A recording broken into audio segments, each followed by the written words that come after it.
All right, well, hello, everyone. Hello. I am Nick Beaumonte. I am a partner at Birch & Moses, which is a law firm. We're based out of Milford, also Westport. That's the office I work out of. We're used to it. We're working on it. Absolutely. So I have been helping the town with some more specific and nuanced land use issues. And our firm has also been helping the town with some employment issues, some other municipal general work. So I was asked by Director Costa to come in and just do, I know we have some 4 new members, so we'll just do a sort of nuts and bolts tonight. I'm just going to run through some of just the basics of where the ZBA gets its authority and when it could utilize it, and then just touch on some procedural aspects that I think you guys should just keep in mind.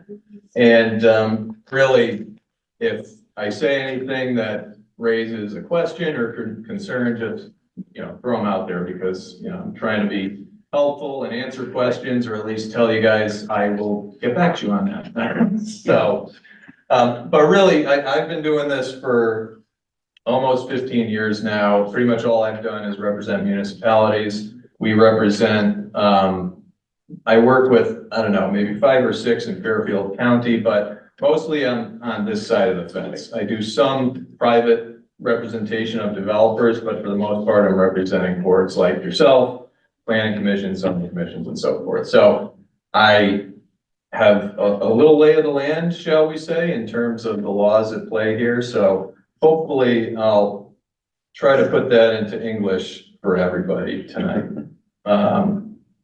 Everyone, we always start, well, how does the ZBA get established? I don't think we really need to spend time on that. I mean, we all know that statutorily and from our charter, this is a 5-member board with 3 alternates who are elected then, and we have 4-year terms. So I think that's about all I need to say on that. So let's just jump right into the powers and authority. What do ZBAs do?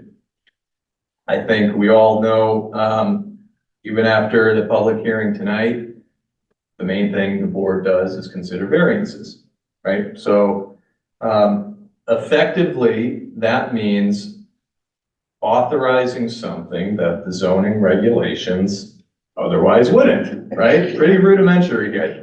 You can't just allow a use that is prohibited across the board anywhere else in town, but that's what we're doing here. We're varying the application of the zoning regs. So the standard, though, to grant variances is a pretty high one. There is the exception, which I'll get to, that we talked about a little bit, or we heard tonight a little bit. We're not going to talk about the specifics of what came up at the public hearing, but still, some of this is applicable because there is an exception to this hardship standard that I'm going to talk about a little bit, which is when we're reducing existing non-conformities, okay? But the main rule here is there needs to be evidence of an unusual hardship. That's the language that comes right out of the statute, 8-6, which is the source, the fundamental source of this board's power. And the courts have interpreted that language in kind of different ways over the years. But for those of you who've been on the board, these boards long enough, 2015 was a big year because 2 big cases came out. One, you might have heard, Varillo, came out of the appellate court.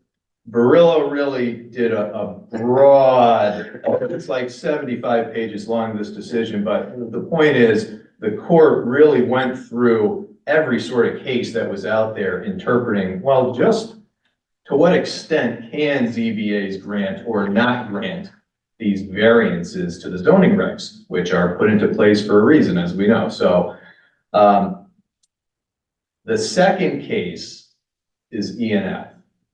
E&F, what this case effectively says, and this is the main point I want to make to this board for purposes of this unusual hardship criteria.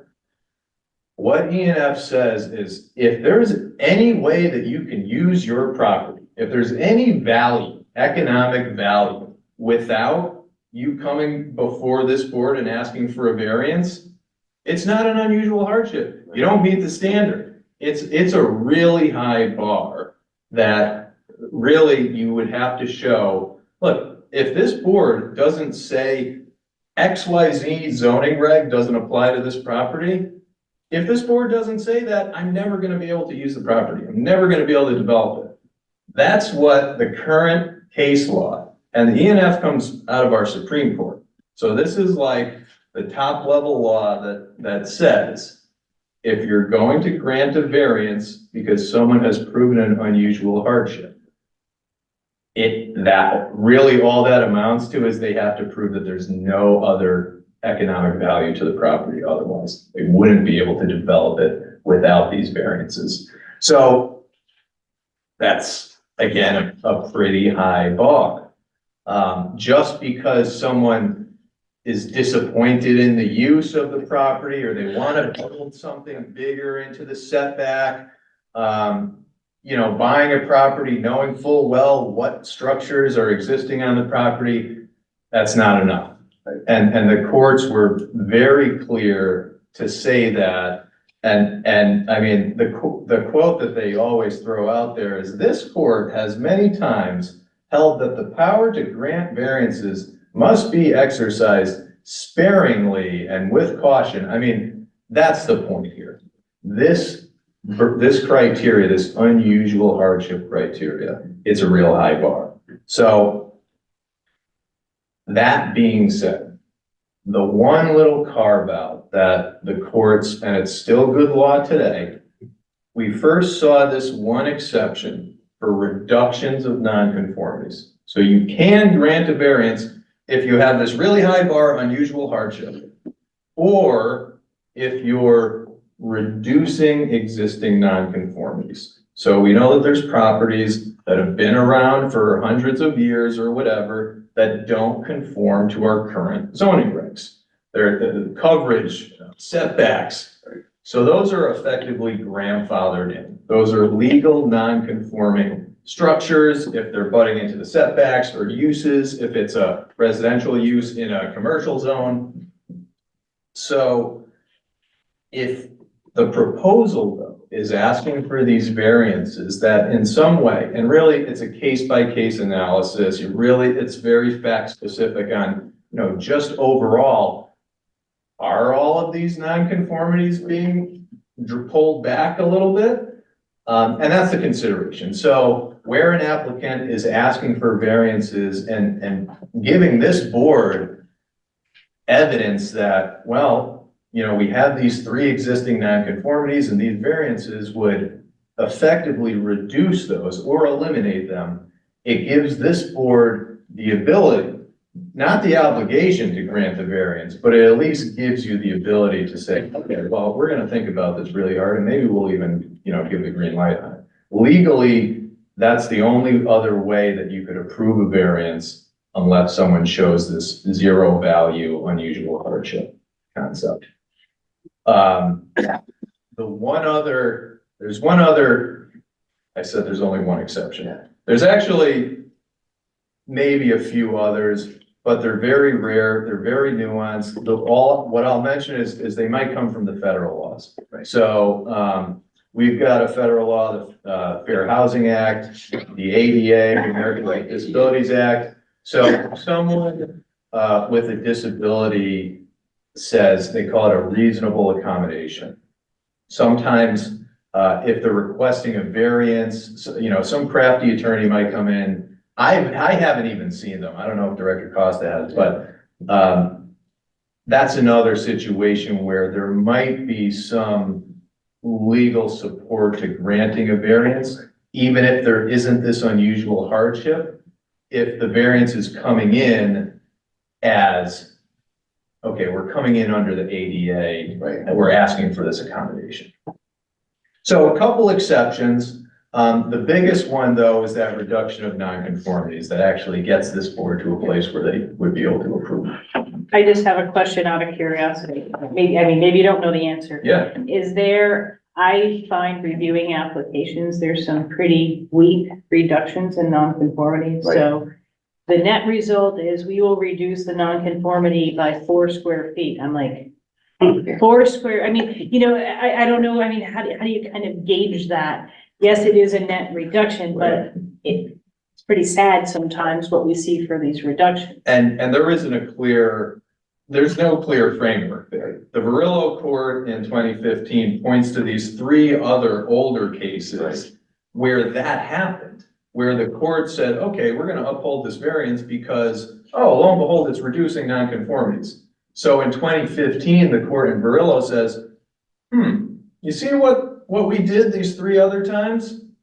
You know, we're gonna come out flat out and say, we think this is a legitimate exception. So, but we're not gonna tell you, you know, what exactly it means or, you know, how much the reduction really gives you the ability to say yes, and that's why I say it's really fact-based and case by case, and I think that gives this board some discretion then to say, well, you know, is it really enough of a reduction that it allows us to grant this or not? And sometimes they're like self-imposed hardships. What you said earlier.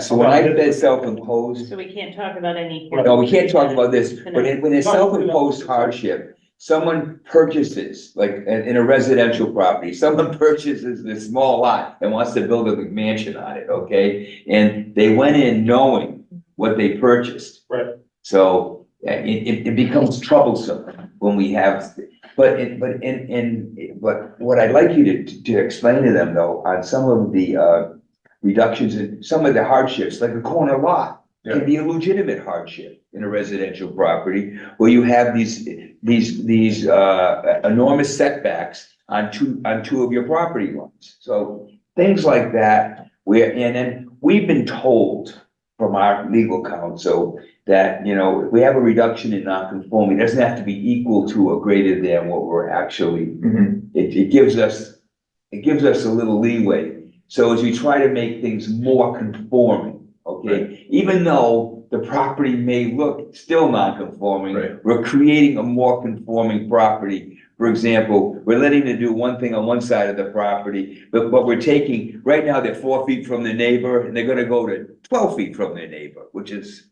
so that they're not, because we have a lot of these beach properties where they're postage stamps, 4,000, 5,000 square feet. And what I want them to know too, on a property that's less than 12,500 square feet, they don't count 1 foot of eave. And the reason they did that was so we don't create boxes, you know, so that things, so I just wanted, you know, some of those nuances where, why is it 12, if your property is 8,000 square feet, but I think the key thing is for the new members to review the definitions. What is the definition of structure? right, Section 9 is definition. What is coverage? We recently talked about stories and half stories and decks off of half stories. I'm not gonna go there, but, so those are the things I think in section 9, it's very important but cheat sheets created. to go through and kind of understand. We go in to help make the motion. But I wanted you to see that so that. Is this an extra copy or can I can email it to you. Yeah, all right. But we created a cheat sheet, which everybody should have, which helps you make a motion. It talks about shapes of lots. So I think the thing going back to the 12.5 is Yeah. for the members to actually go and review the regulation. Go back and review 10.7.1 or 10.732, reduction of a nonconformity. It's not just 10.7.1 and 10.7.2. Look under there because there's language in there about when someone owns an adjacent lot. There's language in there if there's well water. There's language in there. There's things that you don't see all the time in front of you that I think it's important. You need to know what these things mean. Yeah, no, agreed completely. And just while it's still in my head, something you mentioned before, Mr. Chairman, was, if for these little postage stamps or, you know, where you're just trying to get maybe what you can, if it's a foot or two, doesn't seem like you're really doing much, but technically under the law, I think you would still be within your right to grant something, even if it's that de minimis, you're still, if it's some legitimate reduction, there, arguably at least, you're able to grant the variance. Because we see a lot of what were originally seasonal homes in the area, because it was a summer community. Sure. Being converted over to year-round homes. I see similar stuff over in Fairfield. There's Right, tons of exactly. stuff. But, and we're a coastal community, and we have a lot of these small, that's why we actually meet pretty regularly. We have a reasonable number of applicants per month. Sure. Whereas if we didn't have we didn't have any of this oceanfront property, You wouldn't be so busy. I don't even think we'd be around, to be perfectly honest. There wouldn't be a need for us. So let me just keep moving through here. I'll just briefly note something that's a little bit unique to Old Saybrook, still on the variances function, okay? Our code of ordinances, and I don't know how frequently this board gets these, but our code authorizes this board to grant variances of our town code chapter 128 regarding the Floodplain management. floodplain management, right? So technically, that is something that's purely local code based. And so our local ordinance says, okay, we have this local floodplain requirements in our codes. Okay, and if someone, not a zoning reg, but similar to what you guys see as typical zoning variances, under our code, someone can ask for a variance of these other code-based requirements, which I guess could come before this board. I don't know if it happens or has happened, but it's a possibility. Not recently. So primarily the way that works is that when you do get a variance of the floodplain management ordinance, we refer it to the town flood engineer and usually to our state national flood insurance program coordinator for the state. And typically they're highly discouraged. And you get all that feedback depending on that specific situation. So I'd say it's been at least 5 to 10 years since you've seen, I don't think anyone on this board has seen one. So Okay. that's a good. So, sorry to confuse. We didn't know, but it's good for the board to know but we pretty much discourage them. Yeah. In the office. We do though, we do deal routinely with DEEP Mhm. on inland wetlands issues. Coastal management. Coastal management, and then we deal with Gateway Sure. in regards to the views from the Connecticut River to the properties in those areas. Then they have some more they're a little more restrictive in the Gateway Right. area, which we try to work with, but as another organization. Sure. So yeah, there's a lot of different laws, rules, so to speak, that may or may not come into play here, where it seems like there's some authority for this board to. For like example, like we could have a perfectly compliant home, but it's in the Gateway and they're trying to make it larger than they would like it to be. So it causes, or the home is too close to the wetlands, okay? Sure. Yeah. Or they want to put a swimming pool too close to the wetlands. Yeah. And if, they're not coming in with some pretty compelling argument about reducing nonconformities, does that really meet the standard? Maybe not. Can I interrupt and ask a question? Certainly. Sure. On the Gateway, we have often had a circumstance where the Gateway Commission has jurisdiction over a property, their jurisdiction extends to it, but they write us a letter and say, we have no objection because you can't even see it from the river. In that circumstance, my view has always been to apply a gateway restriction where it's not meeting any purpose of the gateway regulations is by itself an unnecessary and unusual hardship on the property owner, and therefore gives us a basis to grant a variance. If every other zoning requirement is met and it's only the gateway setback that is implicated and gateway says, we're fine with that, why should we insist on anything more from the property owner? Well, if you have some reductions in nonconformities, you might be able to grant something on that basis, but if you don't, even what you're describing, I'm not sure that meets the economic value standard that the Supreme Court set out in E&F. Oh, I think that's clearly true. It doesn't meet the economic value standard, but My problem is, if we have a 50-foot setback in our zoning and one property has a 100-foot setback because of gateway, but gateway says we don't care, you can't see it from the river. Why should we deny the property owner the right to do it? But for gateway, he'd have every right to do. Well, I mean, practically and legally might be two different questions. So my legal answer is if the gateway reg says this is what the setback is, it is what it is. So. Right. But gateway says we don't care. They say. Well, so if gateway then says we don't care, unless, I mean, I haven't looked at the gateway reg specifically, but unless they say we don't care and it removes the issue then, I mean, I think it's based on the specific language that's the black letter of the reg. So whether they say, no, we care or not, I think legally, I'd be a little bit more concerned about defending a variance that was granted on that basis. Now, I understand what I'm saying. We've seen it before, and then they don't have a problem with it, so then we don't have a problem. No, I get it. Yeah. I'm just saying legally, Yeah. if someone pushed that on the technicality, Right. they might, have the winning argument. And one thing is with the Okay. gateway, they write a letter, they don't support variances, they say they don't object. Yes, they So, don't, so right, it's kind of neutral. right. And that, and I think they do that purposely because they're not supporting anyone to get a variance of the regulation, but they don't want to say no. Right. Because they think it's reasonable. So I think it's, But in fairness now, sometimes they've said no, and we've said yes, because we know what the intent of gateway is, and Sure. so, and I understand what Chubb's saying, because why does it even come up? But because some of these properties, there is no view Yeah. from the water. Even when the foliage all falls off, there's no view, so.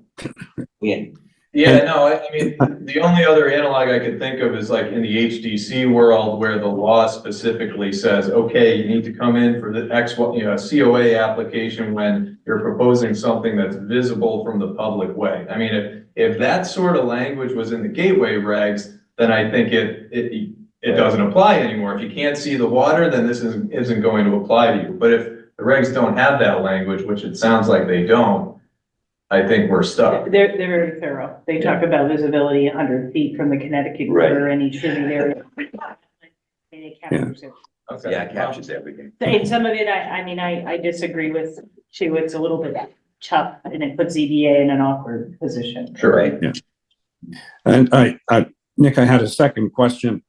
Sure. If it's our understanding that the ADA, federal law is supreme over local zoning in terms of having to make reasonable accommodations for a disabled person. Mhm.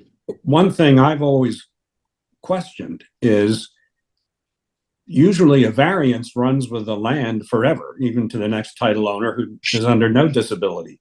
Can we make the grant of a variance contingent on the continued title interest of the disabled person or their family member? I might not be opposed to that. That's an interesting argument. That's not, so I mean, I'll be honest with everyone. I haven't dealt with the reasonable accommodation variance, at least in recent history, maybe when I was back with Waterbury, but yeah, I mean, I know that this board has some discretion to put conditions on, to its variance approvals. And yeah, I mean, if the legal basis that we're obligated to grant this is coming from that federal law that says, okay, well, for disabled persons, you need to grant this accommodation. But I mean, it's a totally fair point. If the person who's in the property doesn't meet that criteria, why should that carry forward? So, yeah, I might be, I'd want to look at it and think about it a little bit more, but, I might be willing to support a condition like that. In that sort of speculative scenario. I think it would depend on the case though. I mean, Right. Yeah, If you're gonna it's say, very. well, remove your bedroom, I think that's kind of a hard thing to. Sure. As opposed to a ramping system, True. that's to get access in and out of your home. Are in-law apartments a thing here? Yes, You have to check those annually, or do they have to certify that they're? it's through the zoning commission. Yeah, So we do them every 5 years. We were doing them annually. It was a little bit too much. Then Well, just properties Oh. don't transfer that quickly, but we do them every 5 years. we deal with FEMA also, the FEMA Sure. regulation. I like to refer to it as Old Saybrook is FEMA +2. So whatever they say, add another 2 feet. Yeah. So, but we have that issue where if we're elevating a home, literally elevating, and you need egress in and out, you can go into the setbacks in order to provide it. But if you're taking the house completely down and starting again, I don't think they get that, the liberty to have add the egresses. It has to be built in. Am I correct on that, or am I Well, misrepresenting? I think, I'm gonna clarify. So the regulations have an exemption Yes, for legally non-conforming structures. So the zoning commission and I had a discussion and we kind of said, well, what would the judge say? right, So if this board, at one point, if you move structurally alter or change a house, even to elevate it into the air for FEMA compliance, it would have to go to this board for a variance or for setback. So say that we have a storm like Sandy and Irene and a number of houses need to be elevated, or number one, do we want to send everybody through the ZBA to rebuild what, or elevate what they have if they can elevate Right. it? And secondly, what if the board just said, well, no, we don't want you to have your stairs. The neighbors are all angry. I mean, it's kind of an interesting situation. So the zoning commission made an exemption for flood compliance where you take an existing house, you can elevate it, and if there's no other option, you put the minimum code stairs and landing to get into the house, and there's some 12 square foot platform, there's some provisions, and they can go through. So what typically happens is that people come to this board and say the reason that they're here for variances is that it's because they're becoming flood compliant.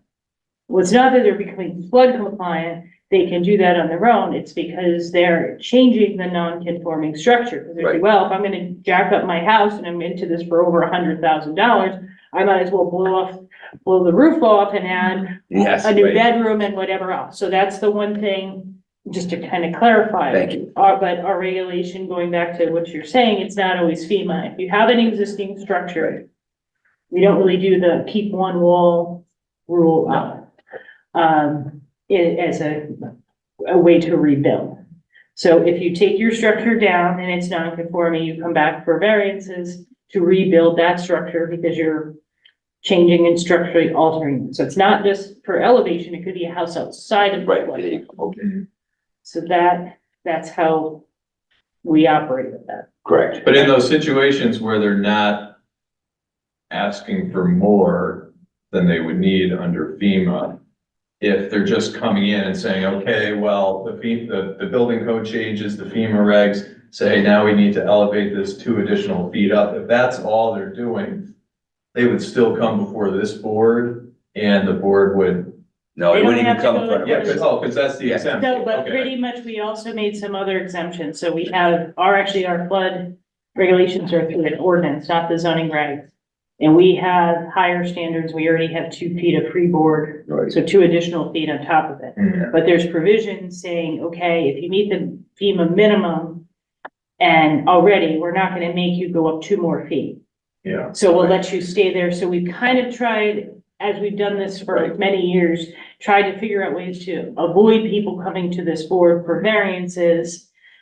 That it puts this board in less of a position, I mean, to go through and be in a subject for, appeal. So Yeah. people who are coming in front of you are coming for, it's not just they want to raise their They house. want it for the second level. Instead of having a at-grade patio like they had and they were already over coverage, they want a 20 by 40 deck hanging off the back of the house that puts them over. So that's really where, when you're seeing these folks.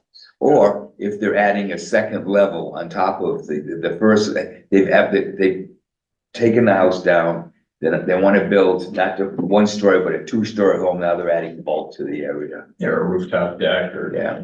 Yeah. We don't want to go on rooftop decks. That's my pet peeve right now. All right, so that's variances. I'll touch on a little bit of procedure. The other big one, the one being, the power authority that this board has is to, entertain appeals of the, action of the zoning enforcement officer. And you're getting one, but I can't tell you about what, coming soon.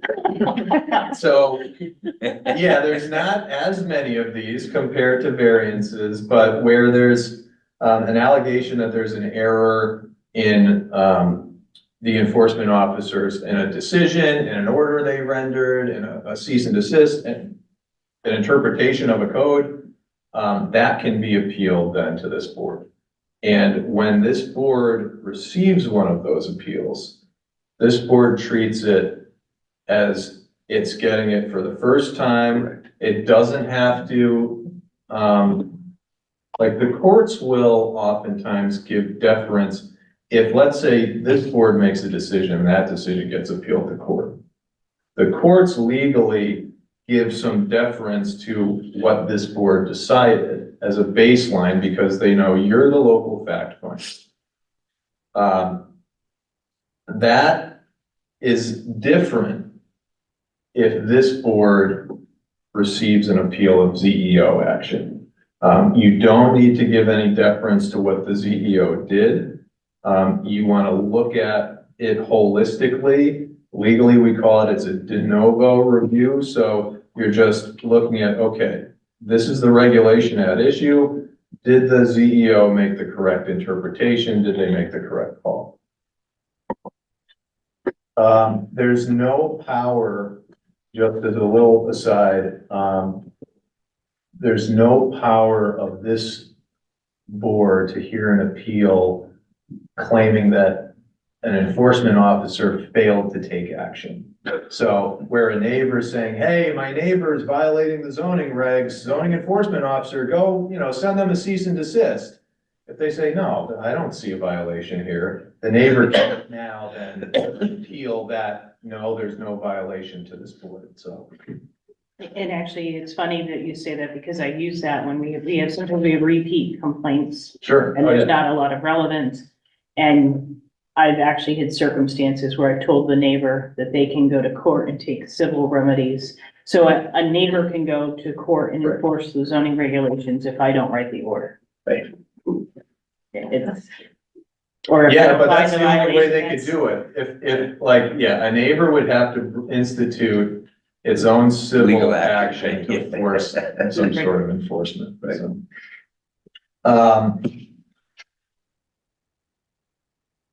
yeah, I mean, that's pretty much the long and short of the appeals. I mean, I can always, give more detailed input and advice, or if there's any questions.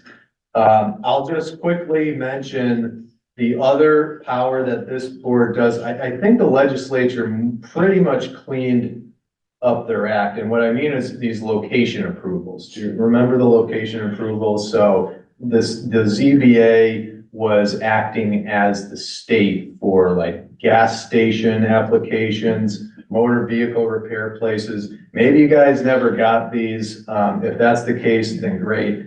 Anyway, all the ZBAs were saying, why are we getting these? We don't even know what these are about. And so the legislature amended the laws so that those responsibilities, if they come up in town, go elsewhere, not to this board. So you don't have to worry about those.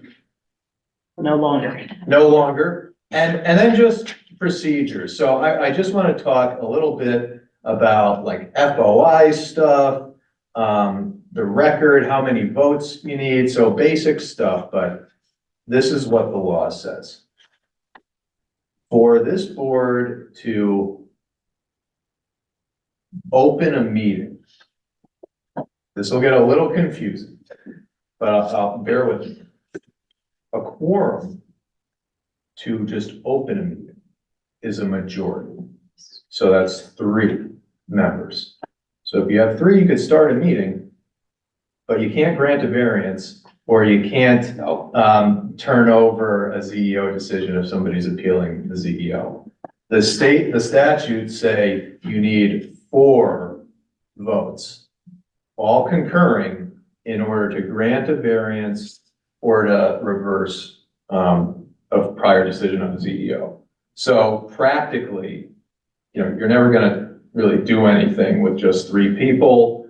you're really, if on your agenda, you have a variance for a ZEO appeal, you can only start with 4. And I don't know how this board has operated, but I always suggest at least, to my ZBAs if there's enough time, if this is a new application, let's say it's coming up, it's scheduled for a public hearing, and it just so happens that one of the 5 members couldn't make it, we couldn't get an alternate, so there would just be 4 members.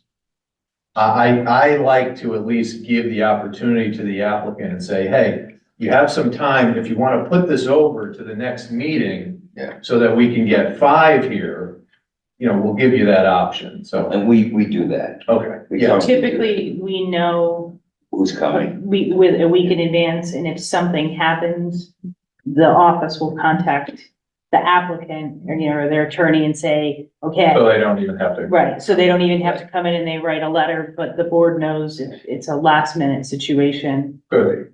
And with 3 alternates, we're pretty good. Yeah, no, it sounds that way. Zoom has no effect on that, right?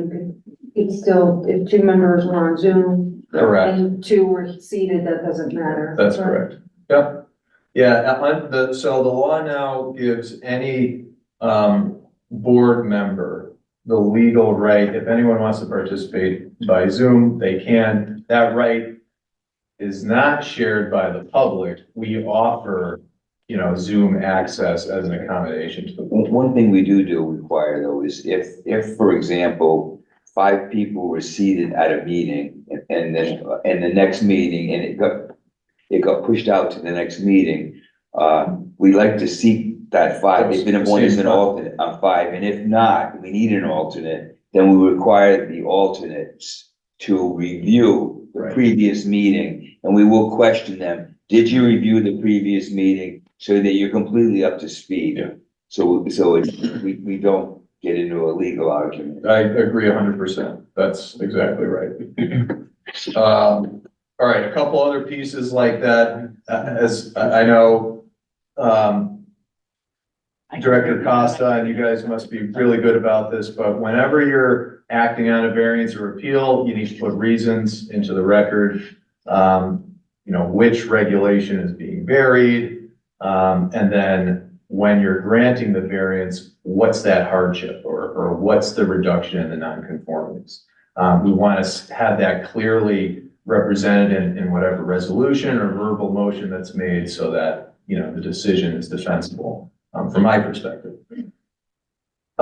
Variances actually become effective not when they're granted here, but when they get filed with the town clerk and recorded on the land records. And then those carry forward regardless, unless there's this interesting condition we put on in this ADA situation. Otherwise, variances just run with the land, and no matter if the property changes hands, the owner still has, the ability to utilize that variance. They never expire. All right, talking about just when you get applications, the record. The record is what we call all the evidence that comes in, all of the testimony, public speakers, whatever written documentation or expert materials. That all comes in prior to the close of the public hearing. All right, and then once the board closes the public hearing, that's it.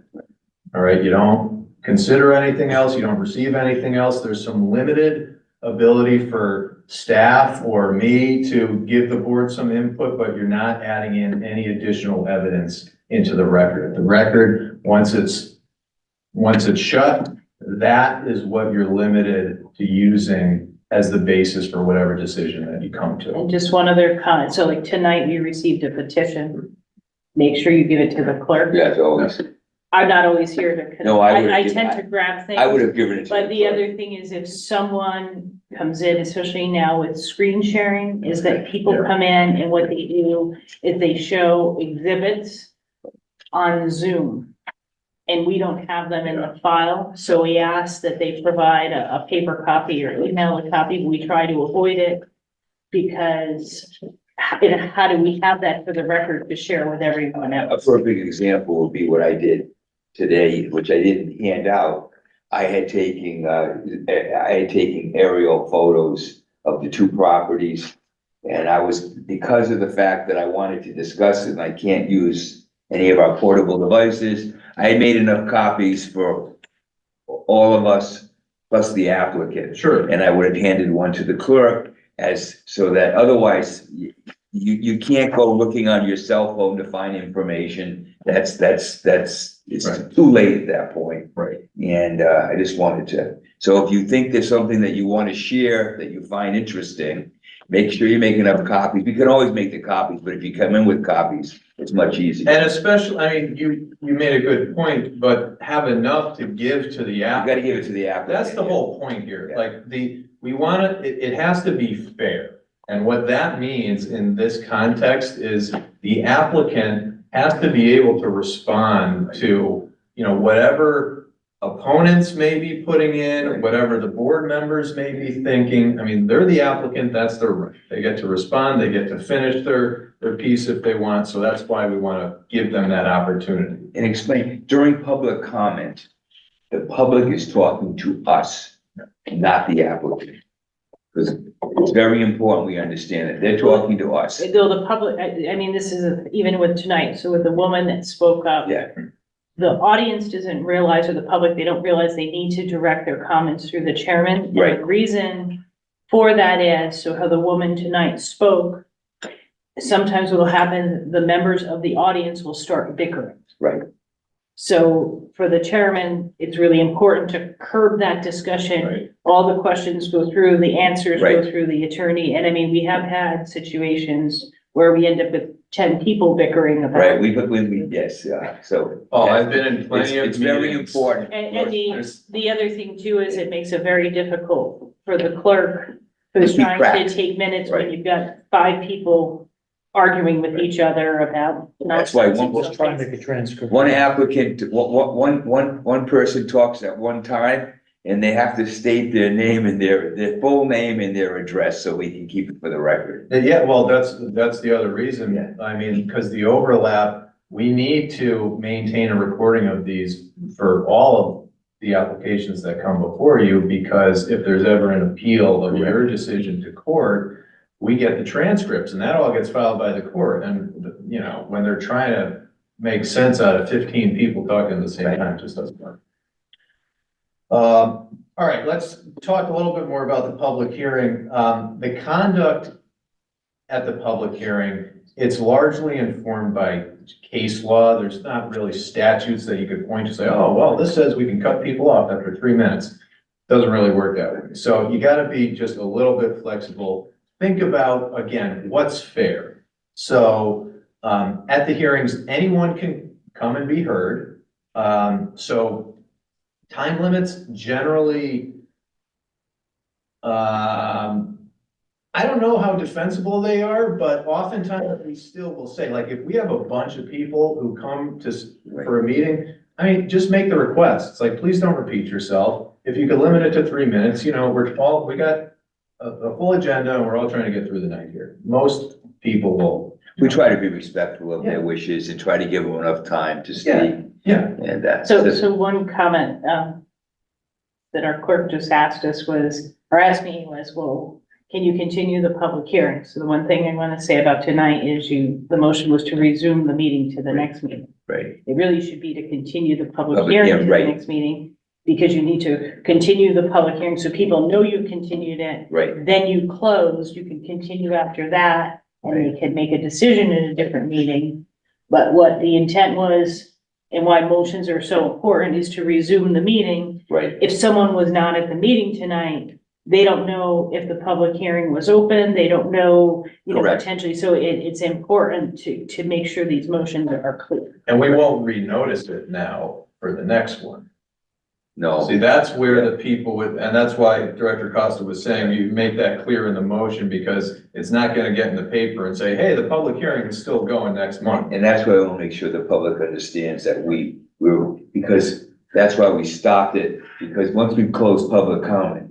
But it's also too, the time and the place. Right. time So and I mean, place. you don't have to say 302 Main Street every No, time when you're here, but sometimes there could be a holiday. there could be something that the date and time are off, and people say, well, we didn't really understand that. Right, So you kind of have to make that change. Or we're absolutely. continuing to this, you know, we may not be in this conference room, we could be upstairs, we could be in the middle school, very rare. That's why it's But- important, we have our days that we meet and the locations that we meet already published, to us. All right, I'm just gonna, go through a few other things, and then if you guys have anything at the top of your head or questions. Conflicts and recusals. So this is the decision of the individual board members. If there's a situation where there's a personal or financial interest, that's pretty blatant. You can't participate. But oftentimes, the appearance of some sort of impropriety is enough for the courts to at least start looking at you a little sideways, or if nothing else, optically for the public, probably not a good look. So that's why I say the decision to recuse yourself from a given matter ultimately rests with each member. We're here to help figure things out. Really, it's a case-by-case sort of analysis. But you want to think about these things because it can, if you participate in something that you have a conflict on, and that's brought out later in an appeal, whatever action the board takes could get overturned. Well, that's a perfect example why Kevin recused himself this evening. Well, sometimes too, it could be the appearance of a conflict. Right. So something may come up during a hearing or someone, I remember years ago, the chairman of the ZBA, that there was a person and they're like, Goldie, is that you? You know, and it started, I haven't seen you in 40 years. And all of a sudden, and he kind of went through the conversation. Obviously, they knew each other. They hadn't seen each other since high Right. school or whatever name it was. But the chairman went through and said, you know, just for the record, you know, Right, they used to call me Foofy or whatever the name was in high school. I've known so-and-so for whatever, but I haven't seen them in 40 years and I really don't have a conflict. Yeah. And what happens is if the board ends up in a situation where sometimes there's an appearance of a conflict and there's an appeal, the opposing counsel is going to say, oh, well, so-and-so knew this one, so-and-so said that. That's why they voted for or against. They knew that person. So putting it into the record and it just cleans it up. And the other thing, and I mean, it has happened unfortunately in my career. Say the board makes a decision and someone says, oh, well, I think Susie knew so-and-so and they were giving favoritism. A lot of times the court will say, okay, go through and have the whole hearing all over, but make sure Susie isn't seated. Yeah. So the rest of the board members have to hear it all again. So it's just something to think about. Yeah, just take it out of the equation as something that they could argue about on the other side. Now, are we supposed to do that every meeting? Because with the size of the town, it's very uncommon No. for people to come in that we don't, like, I know pretty much everybody that comes in and you do too. I mean, you just have to feel that you can look at this objectively, and it's if you can't be objective, okay, let's say, for example, it's your neighbor, okay?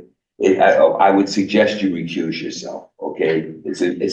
I just, from the appearance, but because we know everybody, you have to decide to yourself, can you be objective?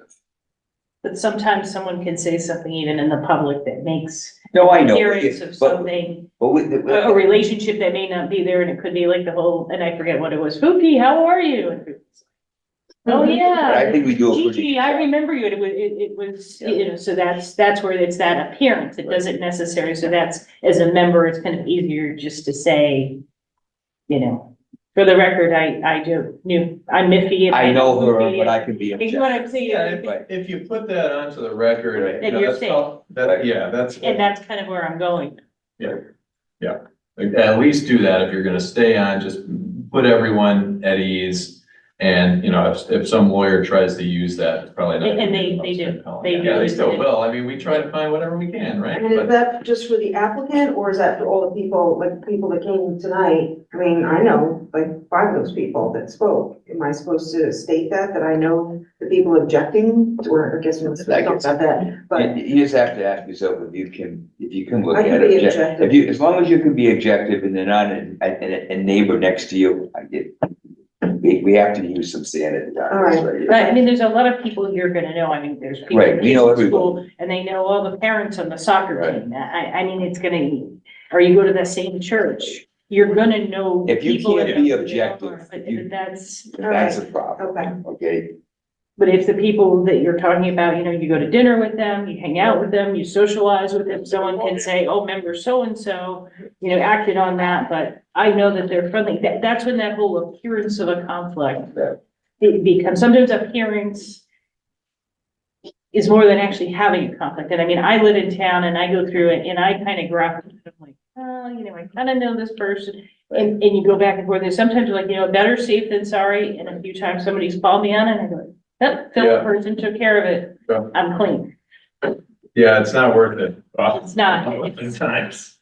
I know, I was startled this evening when Mrs. Triant stood up. I didn't recognize her. She lived in the same neighborhood as I live now, and she sold and moved. I didn't know where she'd even gone. Sure. So I was surprised when she stood up and said, my former neighbor. Right. My God, should I be sending a sign here? As long as It's you, not that, I think it's just saying, I know so-and-so, and that was kind of the whole thing with the whole Fifi and Miffy thing. And It Okay. was like this pet name from high school, and I'm like, the whole board was like, if at some point, what's if you going feel, on? if you feel there could be the appearance, just state such, okay? Yeah, like that didn't, I mean, we don't have to use the specific Right. example, but if someone, calls you foofy or whatever, then, I mean, the point is, some members of the public might see that and be like, Hmm. what's going on with these guys? All right, well, but in that instance, if you say, listen, everybody, I know you all just heard so-and-so come and give me a hug and call me foofy, but, okay. That was a real situation, Yeah. and like the whole board was like, they all looked at the chair and they're like, what? And I were like, what? And, and the chairman went through, just so everybody Right. knows, So that makes sense. I actually went to a class on this past Saturday. Yeah. And I wrote something down that kind of fits in right here. Public perception is paramount to perceived/potential conflicts of interest. Right. Quote, appearance of a conflict is just as bad as a real conflict. Yeah, I mean, Correct. Yeah. Right, yeah, I see, yeah, and it doesn't even have to blow up in a legal sense. I mean, I've seen, fallout in local media. There's reasons why recusal might be a good idea at times. Right. And along those lines, a little bit different, but it's rare, but board members could be accused of predetermining a matter, having some bias. And I've actually had this in one of my towns, an HDC, believe it or not, was talking to the press about an application that they had coming in. oh, God. And what do you think happened? I literally got I got a predetermination, order from the court. I couldn't believe it. I haven't seen one of those in my whole career. So if you have something that you think might come before you or is about to come before you or isn't on an agenda, don't go around town talking about it. Don't talk to the media. Don't post on Facebook. That's how you get yourself in trouble. Would you also explain, like, if three of us are together and we're talking about this, it's a problem. Yeah. Two of us can talk. Anytime, two. But three becomes a quorum, and that's a problem. So okay? that's a Yeah. great segue, Mr. Chairman. This is one of my two last things. Right, Into FOIA. So FOIA is Connecticut's Freedom of Information Act. The feds got it, a bunch of other states got it. It does two main things for municipalities. One is open public meetings, and two is when a member of the public requests public records, we need to give them to them. So in your context, what the Freedom of Information Act defines as a meeting? So this is a public agency. The Freedom of Information Act says public agencies need to publicly notice their meetings. Right. And a meeting is exactly what you just said. It's when you have, it doesn't necessarily just have to be a meeting, like a get together of a quorum. Remember earlier I talked about quorum and how it's confusing when you guys, but quorum for FOIA purposes now is three of you. So if three of you start emailing to, three or more, Bad. start emailing each other, start texting each other, that's a meeting. And that's an illegal meeting. So you don't do that. Just one other point too, I don't mean Yeah, to jump in, please. and we have, this is a current situation that we have. We have a situation where another board where someone is alleged, or I think they're gonna allege, is a FOIA complaint, Right. a request. And they've asked for all the personal text messages. Yeah. Emails between the members, because there's some thought that maybe the members have been talking on the side and were predisposed and were talking through amongst themselves amongst the meeting. So in addition to all the records here, we had to ask every commission member for copies of text messages, for emails, and this is on your personal computer as well, Right. your personal phone, all Whatever of you it. use for town So business. whatever you use, that's what's subject to FOIA. So if a board were to screw up and have those email communications, somebody makes that request, they get those email communications, and then they complain up to the FOIA commission in Hartford, say, It's a problem. this is a meeting, so don't do it. That's, Or conversation outside of the public hearing. yes, too. So conversation that's outside of the public hearing with two or more. For predisposition, well, not Yes, I mean, necessarily. three, with a minimum of three. Like you and I, Marty, could talk, but Okay. we wouldn't want to have Erin there, okay, discussing, because Sure. now we're having, that, it's a problem. And think about too, I mean, do we do site visits? Does Yeah. the board ever do site visits? We always do say. So if the board goes out with three or more of you at the No. same time, all right, so if you do your individual, Individual So you or know, two people, those badges tonight, I don't know if you, so that's for you to take when you go out to Yeah. a property. right? Just so if you go and you are looking around for orientation, Right. Mhm. that people know who you are. But the key thing Right. too with this is when you go out for orientation, don't get in a conversation Right. with the neighbor. Don't start having Right. conversations out, and it happened. I'm sure. I they'll mean, come up to you They and come like, out, yeah. yeah. And what you simply say is, I really can't discuss it with you. You got it. I'm with the zoning board of appeals, I'm reviewing your property. Thank you, I just need to look around, I prefer not to discuss anything with you, da, da, da, da. or you see them out at the movies or the Right. grocery store, Same whatever, thing. same thing. Right, And we've had situations where people have been called at their house, about pending applications where I've had commission members go into the meeting and say, hi, I'm recusing myself from the vote because so-and-so over there called me at my house and gave me information outside of the public hearing, which I mean, the one time that happened, it just totally backfired on the person. And the person got up from the table and walked away and said, sorry, I'm keeping it clean. yeah, yes, That's interesting. it's just important we all recognize that, Yeah, agreed. especially in social settings. Yeah, again, the appearances, I The mean, appearance. it has effect, really. All right, that's FOIA. Happy to talk about FOIA as much as you guys want. I do tons of FOIA stuff. The last thing, though, is, board members now need to get training, okay? The legislature, in its wisdom, said, okay, well, CEOs, or so forth, need to do 4 hours every, I'm sorry. 4 credits. What credits? 4 credits. Yeah. Correct. So those who were sitting as of January of this year need to get all theirs done by this January. I think we're done, we're good on that. So for anyone who just came in, you have to get it done within a year. Right. So we have, I know Director Costa has some of that set up, so that you can get your credits. I did confirm it's 1 hour on the affordable. So 1 out of the 4 hours has to be specific to affordable and fair housing policies. You know, a lot of this training stuff, I'm not sure how directly applicable it's going to be for like when you guys, I mean, because this board takes a more intensive look at what the local regs say and whether we have the legal criteria to vary them. See, for like electives, we counted, so I mean, I think this could count as an elective. I mean, we really sat here for I think so, over an hour. Because actually, It has- FOIA is another one. I think this would count. And So I, we've been, just so you know, we've been recording these from the land use department and saving them on the website, and it's good for new members. And that's the link that I That's- saw, right, to that page where it's all. So it's great for new members because you can go back and refresh your memory.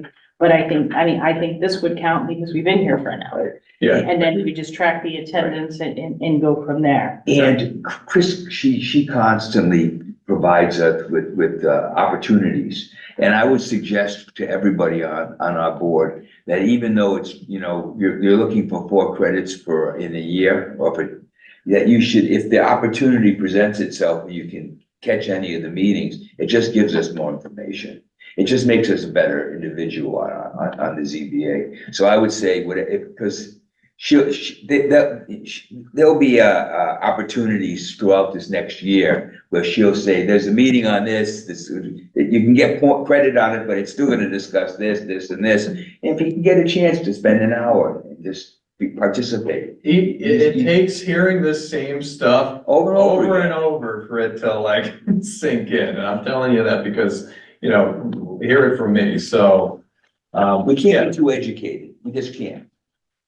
Well, it's Yeah. kind of interesting too, for some of the training, especially the affordable housing and equity. Mhm. Different members came back from different seminars, whether it was where they were in the state. Yeah. With different teachers, with different spins on it. And I'm like, what? Yeah. And I'm like, well, all right, let's talk about this. Yeah. So, but I think it's good, and you kind of get a feel for what's going on, not outside of Right. the city. But I will start, it was funny, I pulled up all the stuff from last year. It was January 6th of last year, I started sending you. Right. So as soon as stuff comes in, I'll just keep email blasting and I'll do it all over again. Right, yeah, because some of it's really entertaining, I gotta admit. Yeah, it is. It is, On Saturday, actually, I was up at Clear in Adam, right, and they were talking about, I forget the guy's name, but he was talking about fair and affordable housing. right. He brought up Old Saybrook 3-4 times. In a good way, you know, that we were doing it right. As he said. Mhm. So I was, you know, after the presentation, I was like, well, why, it sounded like you were picking on us. Mhm. Because no, you guys are doing pretty good. Yeah, knowledge is king, you know, I mean, the more knowledge we have, the better we can perform our duties. I really believe that, because we're stewards of the people, we really are. They come to us because it's their last opportunity. Zoning has rejected it, okay, so they're coming to us, and it's, the most difficult ones are when the applicant is representing themselves, okay? It's, you wanna cry, because they're very nervous. They don't even understand half the time what they're trying to present. Right. And we're not supposed to tell them, but we can coach them a little bit. You might wanna consider this. It could look favorably on that, but we don't tell them what to do. But and Chris's office can only give them so much assistance. Well, I mean, it depends. Yeah. Anyway, and I think that's what the board has to weigh out. Right. I mean, I think everybody should be able to come in and read a regulation, and we shouldn't make them so complicated that the average person can't read them. Right. But with ZBA coming in for a variance, I think people should at least have an opportunity to try. And when they come in, we say, well, you don't need this, you don't need this, it gives them a start. But a lot of people, and I don't know how much the attorneys and the architects and the surveyors, I mean, people do not pay $100 for a survey. People are not paying $100. Yeah. They're spending thousands and thousands of dollars to come to this board to go through for, sometimes it's something very simple like a shed. And they want to do it themselves, and I think some people do a terrific job at it. Yeah. But there's other folks that are gonna struggle, and I think the board has to look at it from the perspective of, okay, well, John Doe didn't get we always require the survey, but they didn't hire an architect and get all the materials that someone did for this 6,000 square foot addition. But as you look at it, you also have to think of the project, you know. Right. John Doe has a $5,000 project. And his $5,000 project is gonna cost him $10,000 in permitting if he had an architect and he Right. had, and I mean, I'm making that number up. But years ago, this happened with, the zoning commission with sheds. We had a discussion and they said, you know, people are coming in, the regulations are so stringent. They're going through and things were a lot cheaper back then. I don't want to date myself, but you know, they're Or spending shed, $4,000 on the shed. But at the time, and these are quotes now, I'm sure it's more expensive. You're spending $1,500 on a survey. You're spending, you know, $300 on, and all of a sudden they said these things that people are asking for, and they may have a hardship. Maybe they are on a corner lot or Right. an oddly shaped lot, but they're coming in and they're going through and it's costing them more to go for a variance Than the actual. than the actual project. itself. I said, that's, Yeah. it's a little scary. I They mean, get a little intimidated when they come. so. but there's some folks who do insist they're doing it themselves and there's only, we can only get things to a certain level. And I can you please provide this? Can you please provide this? I can't reject an application. So it's not like when someone comes in and says, oh, here's the variance, I can't reject it and say it's incomplete, that's up to this board to do. But we try in the office to get things as complete as possible, but sometimes it just doesn't happen. They do a good job, just sometimes the applicant is a little stubborn. The intake for ZBA Yeah, is probably harder than most of the commissions, just because it's looking at all, you know, the zoning commission, you could get a big application. Right. You go through, you have time to go and review it. ZBA, we're flipping it over pretty quick to get it on the next agenda. We're going through the regs. People miss regs. You're calling them up, you know, hopefully if they can get it in. Some people, and we have sheets and guidelines, but we try. So, I mean, then we have timelines that we have to work on. Yes, 65, 35, 65. Yeah, exactly, which is, if you could just hit on that briefly. So. Yeah, sure. So, it's the same, I think, timelines that apply to most boards. So when you get an application, that's, received as of the date of your next meeting. And then you have, the initial 65 days to get it set up, right, set for the public hearing. we have 65 days to schedule the public Yes, hearing. if you have. And then you need to complete it within 35 days. And then you have 65 days to render your decision. You can get an extension. Right, you can extend, right, but yeah, but you, With the, and the maximum extension is another 65 days. It's a floating right, 65. we gotta keep track of that. So, But the floating 65, that's kind of easy too. So for the most part, when someone comes in with an application, we schedule them for your next meeting. If they don't have their act together, I may schedule them to 65 days out. So for example, our ZBA deadline is Friday. right, It's always the second Friday of the month by noon because we got a little annoyed with people coming in. People were sneaking into the building to get applications in here after we closed and we were coming in a Monday. They find like someone walking in, like, hey, can I leave this? And we walk in, there'd be stacks of application. So we're pretty stuck on that. The commissions, we have 65 days. So for example, tonight or Friday, anything that comes in, if it's pretty complete, it'll be in for January 10th unless for some reason I think you need more time. I would put it to February. That's very rare. right, And then in January 10th, you have 35 days if you open the hearing. if you open the hearing. But sometimes I think this board is kind of in a schedule and we always kind of always open for the most part the next book. Sometimes what will happen, and this is where I know it's gotten confusing, is the applicant will go through and say, in January, you know what, I don't want to open the public hearing this month. Can I have a continuation to February to open the public hearing? So now you've used your 65 in most cases, if they decide to do it again. And that's where it gets tricky and you have to ask for the extension.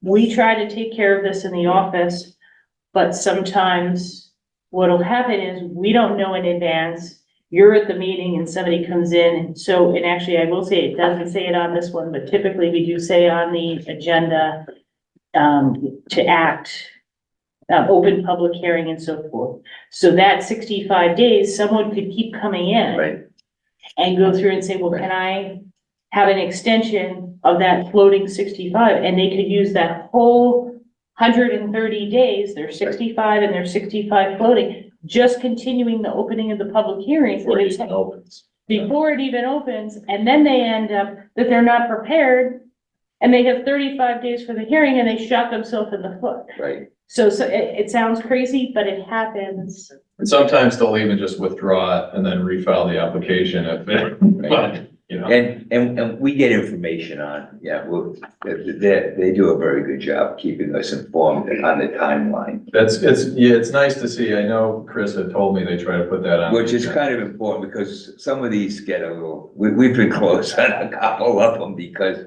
they get continued or the applicant can't come the next meeting and then it goes out to another meeting. Well, we try to monitor in the office, so it's Right. easier, but there's things that surprise us. We don't know what's in. Even like we were talking about the whole vote of 4. Yeah. So. This is I mean, Chuck it happens. Wilcox. Yes, Hi, excuse me for interrupting. I think between Chris and our chairman, they're really on top of the deadline, the timeline issue. I don't think the rest of us need to worry really about need it. to get No, I get don't. worried about it. I want you to know that, but we worry about it. I just want them Yeah. so they all understand. There's a timeline. And the reason I'm zooming in is that we are visiting old friends down in North Carolina and they are waiting on me for dinner. So I would like to move this as quickly as we can. And Well, I I don't know. understand, Chuck. I have nothing further. I'm always available to answer questions. Based on Chubb's concern that he would like to eat dinner and the fact that it's 8:15, Back at 9. I'd like to, I'll continue to move forward. Oh. We have this, as far as new business, everybody should have gotten a copy of the 2024 meeting calendar. So we have Yes. that. I'd like to get a motion to approve. I reviewed the minutes. I'd like to get a motion You need to approve you have to have a motion to approve your 2024 calendar. Okay, sorry. Can I get a motion to approve my 2024 calendar? So moved. Second. Second, all those in favor? Whoa, whoa, whoa, whoa, Aye. whoa. Whoa, whoa, whoa. I got my hand up because I have a question before you approve this. Sure, fire away. Next month, or it's February 14th, Valentine's Day. Can we change that? February, I don't know if we can change that. I He's such a guess. romantic. And that's what I was gonna say. Well, everybody has a significant other, and for 46 years, I know where I've spent it. And that won't change in February if ZBA meets on the 14th, and I would expect that other members may have the same obligation. Don't you have to check at the room? Yeah, I mean, So we have to check if the room and that is available. yeah, that's gonna be a problem. So we can continue the calendar to the January meeting to see if there's accommodations for. For the February meeting. As long as you make a decision by the January, it has to get to the town clerk by the end of January. And, Oh, so what? I mean, unless there's a quorum otherwise. Oh, so we'll make a final decision on the January meeting to see if we can get another room. Oh, no, we can do that. I guess what I was saying is, does everybody agree that they do not want to meet on Valentine's Day? It's always Valentine's. I'll meet on Valentine's Day. I don't care. Okay, it's just Valentine's Day. I don't go I'll out. let Joanne know that. Okay, so I don't have a problem on. I'm fine with it. You're fine with it. I'm fine with it. You're fine with I'm it. fine with it. You're fine with I'll it. be here. Kevin, if you have to recuse yourself because you can't come for Valentine's Day, it's okay. We got alternates. My We're life, sticking with that's it. number one, so that's fine. So I say we stick with it because I know how difficult it is to get another Oh, no, room. we can change it. I just wanted to make sure that everybody was on the. I'm comfortable with the, I don't think anybody will be crying if I'm No. here on Valentine's Day either, so. I don't even go out on Valentine's Day. It's a ripoff. Mayhem. Okay, so based on that, I Chuck's think under. I think we should keep the schedule as it is. So can I get a motion to approve the schedule for 2024? You already have one and now I'm we just can making- vote. Now we, I'll make a motion to approve the 2024 calendar. So he as did- it's been You're right, he submitted. did make the motion. Right. right, but I was wanna make sure because, Well, you made the motion, then you didn't, no one seconded the motion, Okay. so you had to discussion. We had So you're moving discussion. Back to the. Now, So we've had discussion. what happens is they made the first motion, right? You Right. write that down. You're gonna be fine. You're Don't gonna be fine. You had a second and a third on it too. We made the motion. We had discussion.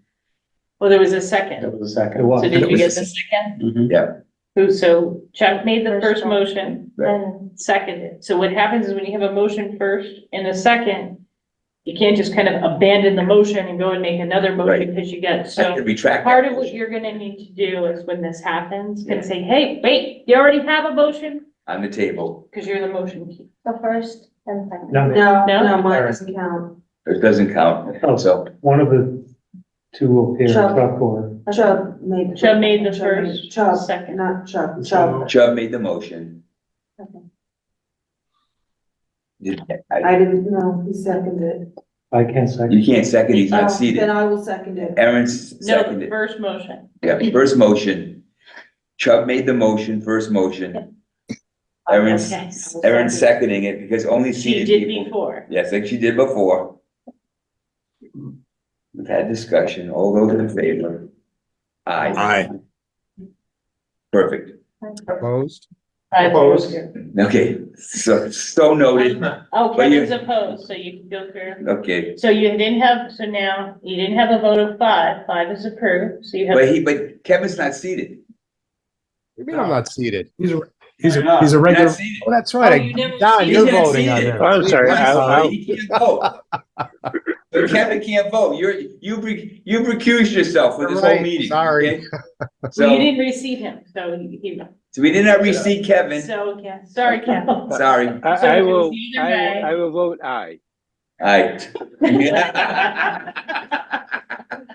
And, Fine. This is gonna send everybody's wife a note that, they'd rather be at ZBA than out to dinner with them. Okay, there you So go. that's four. Okay. All right, we'll just keep, we'll talk Okay. about that after. Now, Okay. I would like to make a motion to accept the minutes. I make the motion to approve the minutes Right. Okay, of the meeting of October. So What Chuck was it? made the, Right. so wait, let's go through. So Chuck, you made a motion. Were you asking for a I was motion? asking for a motion. Okay, so you Yes. just asked to make a Yes, motion. I got So simple our complete. new clerk just wrote down, you made a motion, but you really didn't. You were I did. asking. I was for a motion. asking So to be Could clear, someone make a motion? and to Chubb approve? made the motion And I will second it. and seconded. Aaron by- seconded the motion. There's no discussion. I think everyone's fine with that at that point because everyone has reviewed it. Hearing- He referenced the date, which was the October 11th, 2023 meeting. All those in favor that are seated? Aye. I wasn't there in October, so can I vote on those minutes? I don't think so. Did you review them? Did you review the minutes? I reviewed them, yeah. Okay, as long as you reviewed the minutes. Okay, aye. Aye, there you go. About done. Don, have you reviewed the minutes? I have, but Kevin's still here and he was seated for that. No, but he's not seated right Not now. seated. He's not seated. Oh, okay. So you're seated. Fine. I'm good with Fine. that. Or you both could have abstained and the other three would have. approved. We would have approved it. We still but- have- We still have a quorum. Did you only, so this is a circumstance where you only need the three? Three. Right. Thank you. Oh, Yeah, really? thank you All very right, so much. motion, we're adjourned. Okay, I'd like to make a motion to adjourn. Oh, I should say, Oh. Chuck Gaden will make a motion to adjourn. Can I get a second? I'll second. Second. All those in favor? Aye. Aye.